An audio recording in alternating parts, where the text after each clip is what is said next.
Hello guys, कैसे हो आप सब। Welcome to my channel. My name is Rishi Sharma.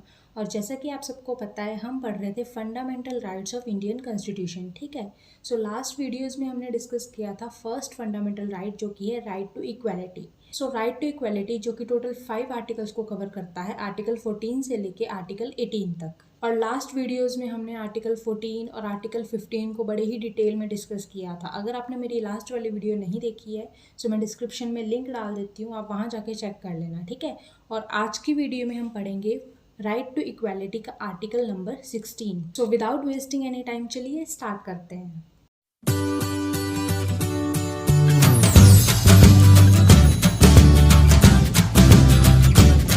So article 16 है क्या? आर्टिकल 16 बात करता है equality of opportunity in public employment. मतलब जैसे कि हमें पता है राइट टू इक्वालिटी बात करता है इक्वालिटी की, ठीक है। लेकिन आर्टिकल 16 क्या बात कर रहा है? इक्वालिटी की ही बात कर रहा है, लेकिन इक्वल अपॉर्चुनिटी कहाँ पे? पब्लिक एम्प्लॉयमेंट में।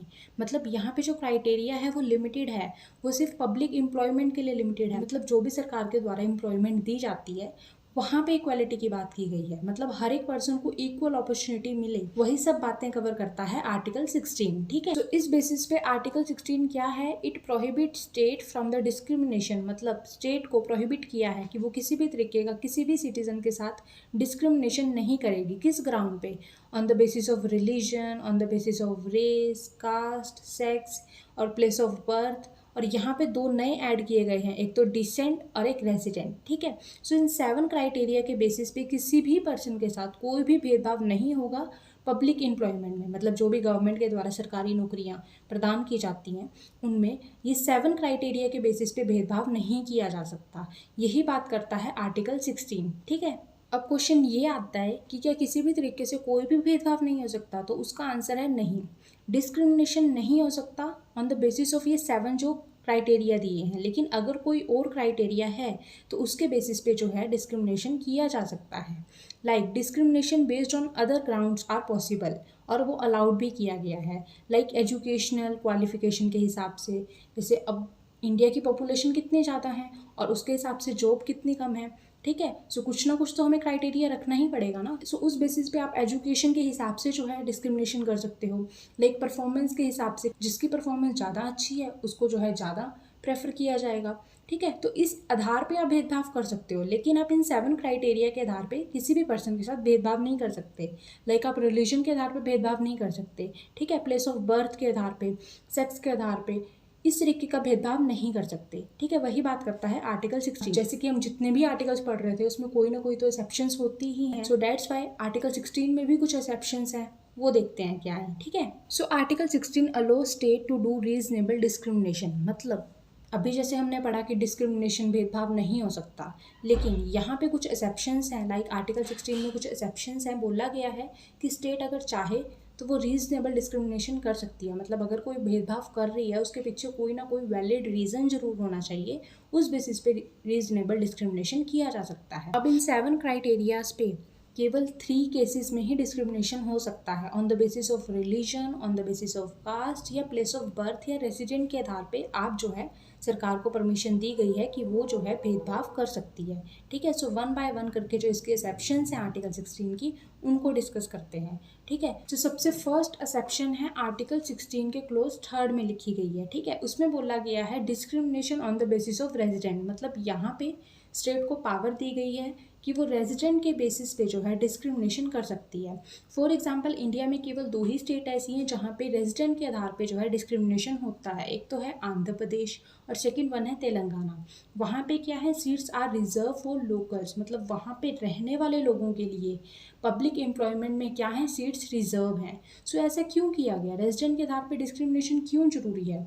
ये इसीलिए वैलिड है क्योंकि ये किया जाता है स्टेट में रहने वाले लोगों की डेवलपमेंट के लिए किया जाता है बेसिकली। ठीक है। सो ये क्या है? डिस्क्रिमिनेशन हुआ है on the basis of resident. So ये तो थी आर्टिकल 16 की फर्स्ट एक्सेप्शन। अब देखते हैं आर्टिकल 16 की सेकंड एक्सेप्शन क्या है। सो सेकंड एक्सेप्शन जो कि आर्टिकल 16 के क्लोज 4 में लिखी गई है वो बात करती है कास्ट के आधार पर डिस्क्रिमिनेशन, मतलब बोला गया है reservation on the basis of backward classes, मतलब जो पब्लिक एम्प्लॉयमेंट है, सरकारी नौकरियां हैं, उनमें जो है रिजर्वेशन की जा सकती है on the basis of backward classes.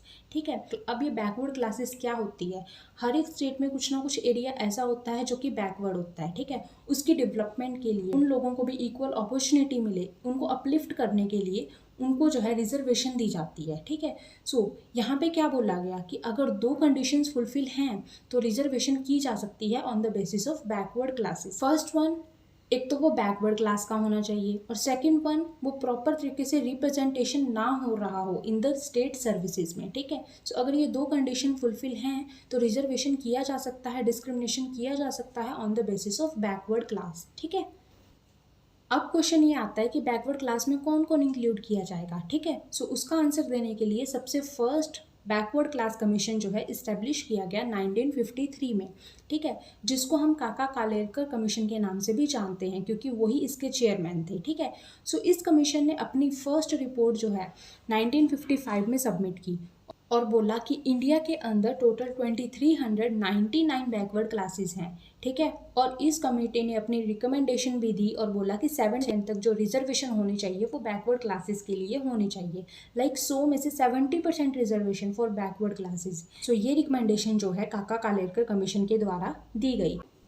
अब इन्होंने रिकमेंडेशन तो दे दी, अब क्वेश्चन आता है कि सरकार के द्वारा इसको माना जाएगा या नहीं माना जाएगा। सो पहली बात तो है इस रिकमेंडेशन को मानना ही नहीं गया। ठीक है, सो और सुप्रीम कोर्ट के द्वारा ये ऑर्डर भी दिया गया 1963 में कि मोर देन 50% रिजर्वेशन इज़ अनकॉन्स्टिट्यूशन, मतलब आप 50% से ज़्यादा रिजर्वेशन नहीं दे सकते बैकवर्ड क्लासेस को। ठीक है, क्योंकि और भी तो क्लासेस हैं, हायर क्लासेस के लोग भी तो हैं। सो सुप्रीम कोर्ट के द्वारा क्या बोला गया कि more than 50% reservation is not allowed. ठीक है, अब फर्स्ट बैकवर्ड क्लास कमीशन के फेल होने के बाद जो है सेकंड बैकवर्ड क्लास कमीशन जो है इस्टेब्लिश की गई 1979 में। ठीक है, जिसको हम मंडल कमीशन के नाम से भी जानते हैं क्योंकि जो इसके चेयरमैन थे उनका नाम था बीपी मंडल। ठीक है, सो इस कमेटी ने जो है अपनी रिपोर्ट जो है पब्लिश की और बोला कि इंडिया में टोटल 3743 बैकवर्ड क्लासेस हैं जो कि पूरे इंडिया की पॉपुलेशन का 52% है। ठीक है, और इन बैकवर्ड क्लासेस में एससी और एसटी को इंक्लूड नहीं किया गया है, मतलब सिर्फ ओबीसी की बात की गई है। टोटल ओबीसी जो है वो इंडिया की पॉपुलेशन का 52% है। और इस कमेटी के अंदर रिकमेंडेशन दी गई कि ये जो ओबीसी हैं उनको जो है सरकार के द्वारा रिजर्वेशन दी जानी चाहिए, वो भी कितनी 27%। ठीक है, अब देखा जाए कि अगर ओबीसी की रिजर्वेशन 27% और एससी एसटी की रिजर्वेशन को मिला भी दिया जाए तो भी 50% से एक्सीड नहीं कर रही है। मतलब सुप्रीम कोर्ट ने जैसा बोला था कि 50% से ज़्यादा नहीं जाना है, सो वो कंडीशन भी एकदम फुलफिल हो रही है। डेट्स वाई जो है इस रिकमेंडेशन को जो है प्रॉपर मान लिया गया सरकार के द्वारा। सो फिर क्या हुआ, 1990 में वीपी सिंह गवर्नमेंट ने डिक्लेयर कर दिया 27% रिजर्वेशन फॉर ओबीसी। ठीक है, फिर उसके एक साल बाद क्या हुआ, इन 1991 जो नरसिम्हा राव गवर्नमेंट थी उन्होंने इसी केसेस में, मतलब जो 27% रिजर्वेशन मिल रही थी, इस केस में जो है दो कंडीशंस अप्लाई कर दी।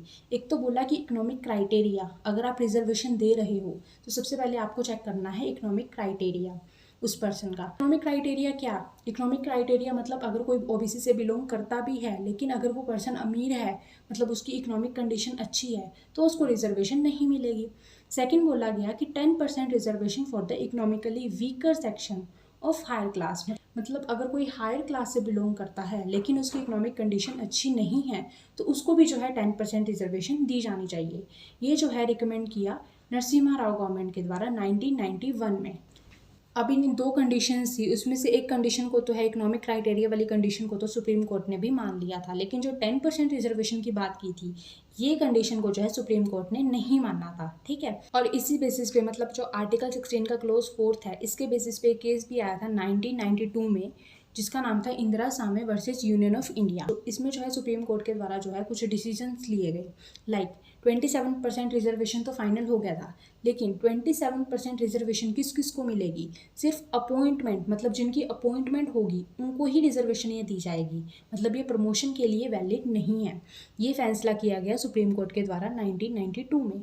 सेकंड बोला गया कि चलो इकोनॉमिक बैकग्राउंड के हिसाब से जो है आप इकोनॉमिक बैकग्राउंड देखोगे, अगर पर्सन अमीर है तो उसको रिजर्वेशन नहीं मिलेगी, लेकिन अगर पर्सन गरीब है तो उसको रिजर्वेशन मिलेगी, ठीक है। सो यहाँ पे सुप्रीम कोर्ट ने जो है क्रीमी लेयर का फॉर्मेट लेके आई और बोला कि अगर किसी पर्सन का इकोनॉमिक बैकग्राउंड अच्छा है तो उस बेसिस पे उसको 27% रिजर्वेशन नहीं मिलेगी, ठीक है। फिर थर्ड वन जो है सुप्रीम कोर्ट के द्वारा बोला गया कि रिजर्वेशन जो है वो 50% से तो एक्सीड नहीं करनी चाहिए, और बोला गया कि आप कैरी फॉरवर्ड रूल को जो है अप्लाई कर सकते हो। सो कैरी फॉरवर्ड रूल है क्या? कैरी फॉरवर्ड रूल ये है कि अगर पिछले साल मान लो किसी जॉब में जो है कोई रिजर्वेशन हुई थी और पिछले साल जो है वो सीट्स जो है प्रॉपर तरीके से ऑक्यूपाइड नहीं हो पाई, फुलफिल नहीं हो पाई, तो उसको जो है आप अगले साल में जो है कैरी फॉरवर्ड कर सकते हो।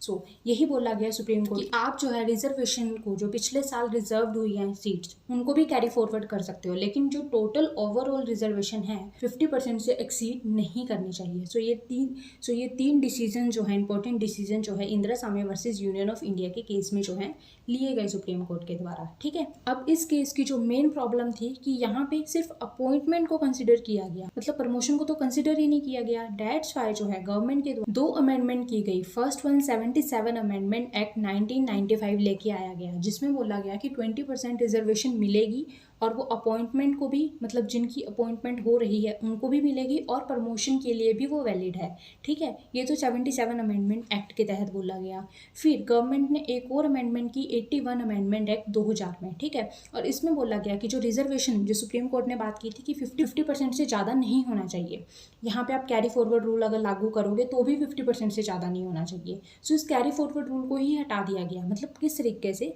बोला गया कि अगर लास्ट ईयर कोई वैकेंसी फुलफिल नहीं हुई है तो आप उसको कैरी फॉरवर्ड तो कर सकते हो, लेकिन वो 50% में ऐड नहीं होगी, वो आप अलग से लेके चलोगे और 50% हर साल तो मिलेगा ही, ठीक है। ये जो है 2 अमेंडमेंट्स जो है गवर्नमेंट के द्वारा की गई। सो ये थी आर्टिकल 16 की सेकंड एक्सेप्शन। अब देखते हैं आर्टिकल 16 की जो लास्ट एक्सेप्शन है वो किसकी बात करती है। उसमें बोला गया है कि डिस्क्रिमिनेशन हो सकता है on the basis of religion. मतलब आर्टिकल 16 के क्लोज 5 में बोला गया है जो अलो करता है रिलीजन इंस्टीट्यूशन को कि वो जो है अपनी वैकेंसी को फिल आउट कर सकती है किस हिसाब से। मतलब अगर कोई पर्सन सेम रिलीजन का है तो उस रिलीजियस इंस्टीट्यूशन में जो वैकेंसी है अपने रिलीजन को देख के जो है फिल की जा सकती है। मतलब अगर किसी टेम्पल वगैरह में कोई वैकेंसी खाली है तो वहाँ पे अगर चाहें तो आप हिंदू को अपॉइंट कर सकते हो। तो वहाँ पे ये क्या है, डिस्क्रिमिनेशन नहीं है, यहाँ पे भेदभाव नहीं हुआ, ये प्रॉपर तरीके से वैलिड है। सो ये क्या बोला गया आर्टिकल 16 के क्लोज 5 में कि आप रिलीजन के बेसिस पे जो रिलीजियस इंस्टीट्यूशन है वहाँ पे डिस्क्रिमिनेशन कर सकते हो और वो वैलिड मानी जाएगी, ठीक है। So that's all for today. आज की वीडियो में हमने पढ़ा आर्टिकल 16 और उसके जो डिफरेंट एक्सेप्शंस थी। आई होप आपको मेरी वीडियो अच्छी लगी होगी, आई होप आपको मेरी वीडियो समझ आई होगी। अगर आपको मेरी वीडियो अच्छी लगी है तो प्लीज़ इसको लाइक कीजिएगा, शेयर कीजिएगा, कमेंट कीजिएगा और मेरे चैनल को सब्सक्राइब कीजिएगा। सो मिलते हैं नेक्स्ट वीडियो में, तब तक के लिए बाय बाय।